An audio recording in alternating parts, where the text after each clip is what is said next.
क्या आपने कभी सोचा है कि हमारे शरीर का सबसे जरूरी हिस्सा खून भी कैंसर का शिकार हो सकता है। हर साल दुनिया भर में लाखों लोगों को ब्लड कैंसर का पता चलता है, लेकिन अच्छी बात यह है कि आज के समय में अगर इसका समय पर पता चल जाए और सही इलाज शुरू हो जाए तो कई मरीज पूरी तरह स्वस्थ जीवन जी सकते हैं। फिर भी बहुत से लोग ब्लड कैंसर को लेकर डर, गलतफहमियां और अधूरी जानकारी के कारण घबरा जाते हैं। इस वीडियो में मैं आपको आसान भाषा में बताऊंगा कि ब्लड कैंसर क्या होता है, ये क्यों होता है, इसके लक्षण क्या है, इसका इलाज कैसे किया जाता है और क्या इससे बचना संभव है। तो वीडियो को अंत तक जरूर देखिए, क्योंकि इसमें दी गई जानकारी आपके और आपके परिवार के लिए बहुत उपयोगी हो सकती है। चलिए शुरू करते हैं। सबसे पहले समझते हैं ब्लड कैंसर होता क्या है। हमारे शरीर में खून सिर्फ लाल रंग का तरल पदार्थ नहीं है, ये पूरे शरीर तक ऑक्सीजन पहुंचाता है, इन्फेक्शन से लड़ता है और चोट लगने पर खून बहना रोकने में मदद करता है। हमारे खून में मुख्य रूप से 3 प्रकार के सेल्स होते हैं। रेड ब्लड सेल्स जो शरीर तक ऑक्सीजन पहुंचाता है, व्हाइट ब्लड सेल्स जो इन्फेक्शन और बीमारियों से लड़ता है, और प्लेटलेट्स जो खून का थक्का बनाने में मदद करते हैं। इन सभी सेल्स का निर्माण हमारे हड्डियों के अंदर मौजूद बोन मैरो यानी अस्थि मज्जा में होता है। जब बोन मैरो के सेल्स में बदलाव यानी म्यूटेशन हो जाता है, तब कुछ सेल्स बिना नियंत्रण के बहुत तेजी से बढ़ने लगते हैं। यही एबनॉर्मल सेल्स धीरे धीरे हेल्दी सेल्स की जगह लेने लगते हैं। परिणाम स्वरूप शरीर में नॉर्मल ब्लड सेल्स की संख्या कम होने लगती है और व्यक्ति बार बार बीमार पड़ने लगता है। इस स्थिति को ब्लड कैंसर कहा जाता है। अब समझते हैं ब्लड कैंसर कैसे फैलता है।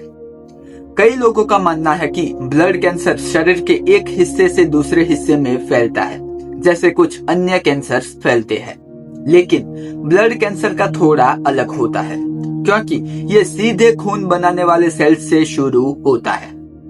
जैसे जैसे एबनॉर्मल सेल्स बढ़ते हैं, वे खून के साथ पूरे शरीर में पहुंच सकते हैं और bone marrow, lymph nodes, spleen तथा अन्य अंगों को प्रभावित कर सकते हैं। इसी वजह से इसका इलाज जितनी जल्दी शुरू हो, परिणाम उतने बेहतर हो सकते हैं। अब जानते हैं कि ब्लड कैंसर कितने प्रकार का होता है। मुख्य रूप से ब्लड कैंसर 3 प्रकार का माना जाता है। पहला, ल्यूकेमिया। ये ब्लड कैंसर का सबसे सामान्य प्रकार है।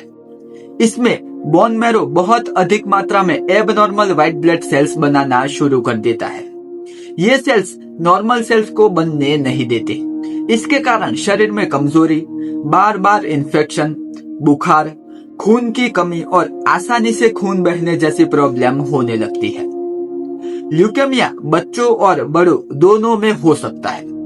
कुछ प्रकार तेजी से बढ़ते हैं, जबकि कुछ कई वर्षों तक धीरे धीरे विकसित होते हैं।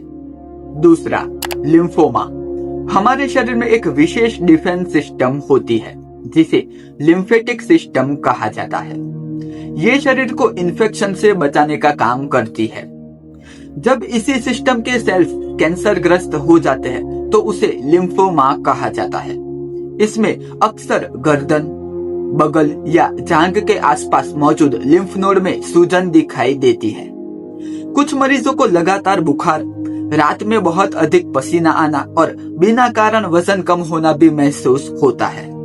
तीसरा, मल्टीपल माइलोमा।